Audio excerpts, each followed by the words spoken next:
Hello my dear friends, myself Dr. Atul Nagpure and today our topic is Flexidentate Ligand. These are the class of ligands which have the flexible nature.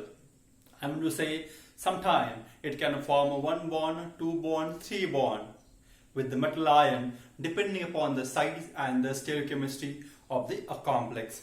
So let's imagine that when one ligand form only one bond with the metal, they are not in the chelate form. But the moment they start to form more than one bond, they are tried to linked in order to get a chelating ring, and that's how increase the stability. It has been found that in many cases the same ligand can behave like a flexual ligand.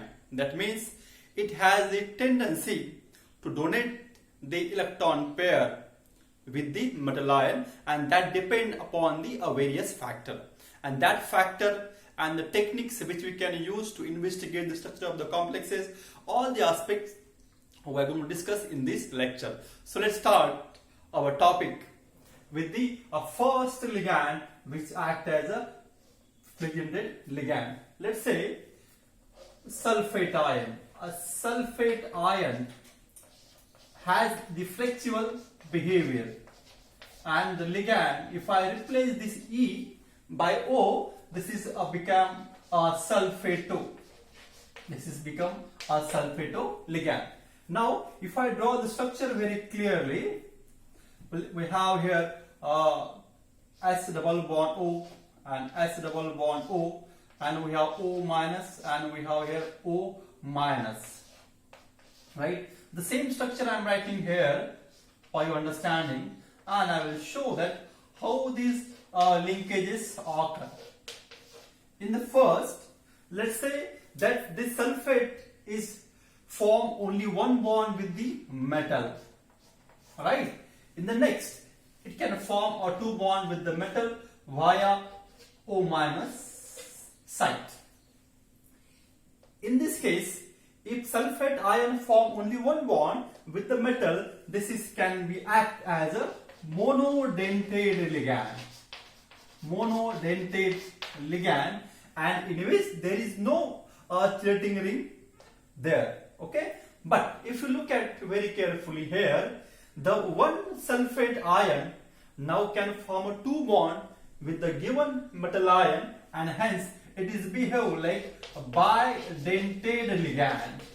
And important point is that it is forming a four-membered ring. If you count the ring size, first metal, first, second, third and fourth, it is forming a four-membered ring. Right? So in one case, it does not form any ring and it forms a four-member ring, and this is how the sulfate ion can behave as a flexidentate ligand. One time it behave as a monodentate, and second time behave as a bidentate ligand. And if you look at the four-member ring, these are the relatively stable in the comparison to three-membered ring. Now moving towards the next example, and the next example we have the sulfite ion. This is called as a sulfite ion, and sulfite ion, if I talk in the terms of coordination chemistry, now this has become a Sulphito. Right, now here let's talk discussion here. Now we have S double bond O, right, and then we have O minus, here O minus, writing here the structure. Oh, just a minute, we will change the slide nature of these molecules. We have SO minus, and we have here S double bond O, and we know it carry also electron lone pair. Now drawing the same thing here, O minus, we have O minus here, double bond O, and one electron lone pair on the sulfur. So here, if sulfite ion form only one bond with the metal, and the same molecule can form a two bond with the metal. In the first state, this is act as a monodentate monodentate ligand, and the next time it can be act as a bidentate ligand, right? And this is again a 4-membered ring. Again a 4-membered ring gets formed, and it is a no ligand. So the same ligand behave in the two-way, and this is called as a fluctual behavior. It can be mono or bidentate depending upon the types of the metal and the types of the complex get formed. Let's move towards our next. Now the third, we have a carbonate ligand. Carbonate ligand means CO3 2 minus. This is also shows a fluctual behavior that we'll discuss. And the third, we have a carbonate, a CO3 minus 2. The ion name is called a carbonate ion, and in coordination chemistry the same ligand become a Carbonato ligand. I have replaced E by O. Now here, write down the structure of this. We have C double bond O, and we have here O minus and O minus. I'm writing here again, we have O minus and O minus. Okay, so if this oxygen now form the bond with the metal, one bond. If both the oxygen now forming a bond, if both the oxygen now forming a bond with the metal. So what we have in this case, this same carbonate ion act as a monodentate, right? And in the next case, the same ligand is acting like a bidentate ligand and forming again a 4-member ring. We have 1, 2, 3, 4. 4-member ring. So 4-member ring means they wanted to form a kind of a chelatic ring. Next I am moving. Next example we have Acetato ligand, CH3COO minus. The ion called acetate ion, and the coordination chemistry this is become Acetato ligand, right? Now let's say that we have here a carbon C double bond O, and we have O minus. This is linked with the methyl group. Same thing I am writing here, COO minus. Now if the O minus forming one bond with the metal, it behaves as a monodentate ligand. We have seen many examples of these kind. Now if the lone pair on the oxygen and minus charge, if forming a bond with the metal, now this ligand now acting as a bidentate ligand, again forming a 4-member ring. In this case it again forms a 4-member ring and try to act as a chelatic ligand. Moving further for discussion, and the fifth we have nitrate ion, NO3 minus 1, that is called nitrate ion. And nitrate ion, it has been found in many research work. It is act as a flexidentate ligand. So if I read down here, fifth example, nitrate ion, NO3 minus 1, this is called nitrate ion, and nitrate now become nitrate 2, E with the O, a replacement. So nitrate ion structure is, we have here N double bond O, O carry a negative charge, and with the nitrogen oxygen we have kind of coordinate bond linkage, and here we have again same thing, O minus, and this is the bonding. So if this oxygen minus is forming a bond with the metal, and if the both we have here electron lone pair on these oxygen, if it form with the metal and O minus form with the metal, now they behave like chelatic ligand here, and in this case it is behave like a monodentate ligand forming only single bond with the given metal ion, and in this case it is act as a bidentate ligand and forming a 4-membered ring, right? Now the next one we have nitrite ion, NO2 minus, NO2 minus, this is called nitrite ion, and if I replace this E by O, this become nitrito kind of ligand. So let's start the structure. Now N double bond O, now O we have negative charge and we have electron lone pair on these nitrogen, and again N double bond O and O negative electron lone pair on these nitrogen. Now if it O minus forming a bond with the metal. Now in this case, if both the oxygen, now since it have electron lone pair on these oxygen, if it form bond with the metal, and O minus can also form bond with the metal. And in first case, the nitrite ion act as a monodentate ligand, and in this case, it is behave like now a bidentate ligand, and 1, 2, 3, 4 membered ring are going to form. So when they form a ring, they act as a oscillating ligand. And the next example we will discuss is a ethylene diamine tetraacetic acid. So this is generally act as hexadentate ligand, but if you change the solution pH, the denticity of these molecules can be changed significantly. So next we have EDTA, means ethylene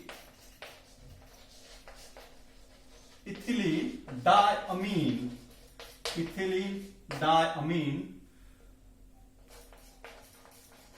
tetraacetic acid. So the name itself, EDTA. Now let's write on the structure of these molecules.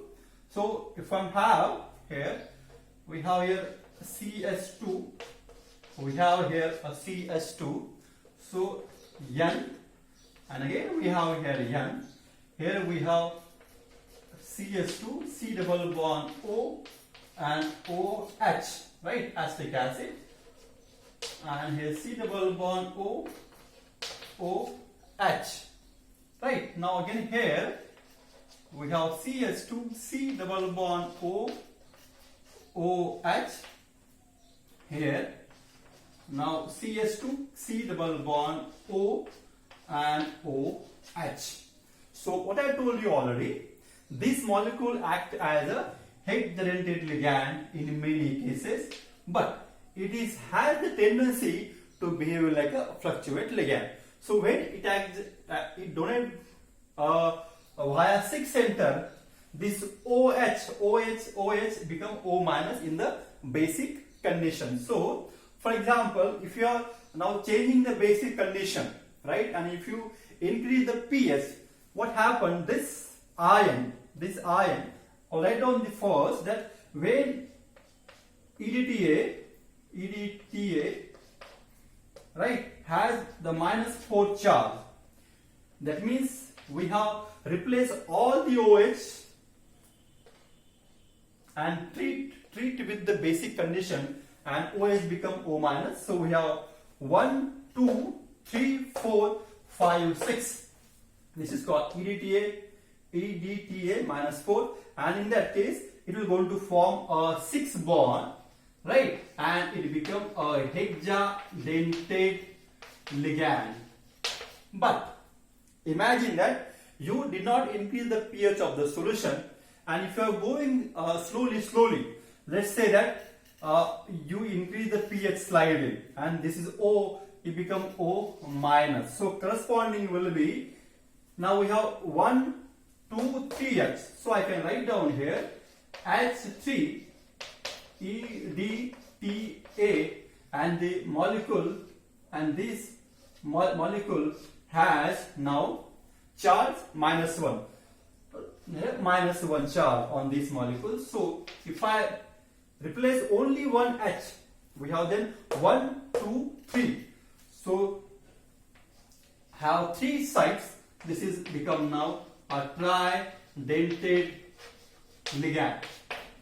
If you again increase the pH and the second H also remove, again we have H minus, then afterward it become H2, 1, 2, H2 EDTA, EDTA, and in this time it will carry a -2 charge, right? 1, 2 charge, and correspondingly now it is behave like tetradentate 1, 2, 3, 4. Okay, it is become a tetradentate. Step by step, if you again increase the pH, and this again become O minus. So next I am writing here will become H EDTA, and will have now a -3 charge, 1, 2, 3, and we have -3 charge. In this case it will behave like 1, 2, 3, 4, 5, and behave like pentadentate ligand. And if I remove all the proton at higher pH, and will become EDTA -4 and become a 6 coordinate. So one molecule now can going to form a 6 bond with the metal ion, and this is the best example which generally shows the flexible behavior. So if I change the pH, we can form a 3 bond, 4 bond, 5 bond, and 6 bond depending upon a value of pH, right? So it depends that what is the pH of the solution and how you are going to form the linkage. Now the next and the last example I am discussing a cysteine. Cysteine is basically a sulfur containing amino acid. I hope that you know that. And cysteine generally behave as a tridentate ligand. Next example is cysteine I am taking. And this is the example of sulfur containing amino acid. So, and this is generally behave as a tridentate ligand. It has a site through oxygen, sulfur, and nitrogen. So let's draw the structure here first. And this is, we have O minus. If I replace OH by O minus, now become O minus things, and we have sulfur and H, right? Again writing the same structure for your understanding. Here we have O minus, this is NH2, and this is SH. So next one I'm writing here, we have O minus, and this is NH2, and this is the SS. So here we have lone pair on the nitrogen, we have two lone pair on the sulfur. I'm writing a lone pair on the nitrogen and the sulfur. So if you look at the molecule very clearly, cysteine can behave as a tridentate ligand, and it coordinates via sulfur, nitrogen, and the oxygen. So sulfur, nitrogen, oxygen. But it can behave as a bidentate ligand and can bind to the various sites. Let's discuss that. Suppose if you have metal, one time it can bind to the sulfur site and the nitrogen sites. Okay. Second time it can now bind through this oxygen and this nitrogen.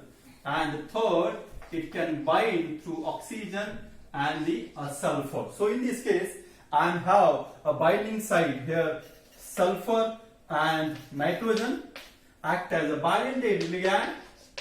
In this case, act as a bidentate ligand, and in this case, binding via nitrogen, and the oxygen again act as a bidentate ligand. Now in this case, it is binding through sulfur and oxygen and behave as a bidentate ligand. Alright, so depending upon the stoichiometry and the types of the metal, the size of the metal, the cysteine molecule generally acts as a tridentate, but it shows the fluctual behavior. It can coordinate via sulfur, nitrogen, nitrogen, oxygen, or sulfur, oxygen, right? So these are the various kinds of example which behave as a flexidentate nature, and this topic is very important in the coordination chemistry, because the same molecule behave as a flexible nature, we should get more information for that particular complex and that metal ligand system. I hope that you like this video. If you have more questions, please give me reply. Good luck. Thank you for your watching.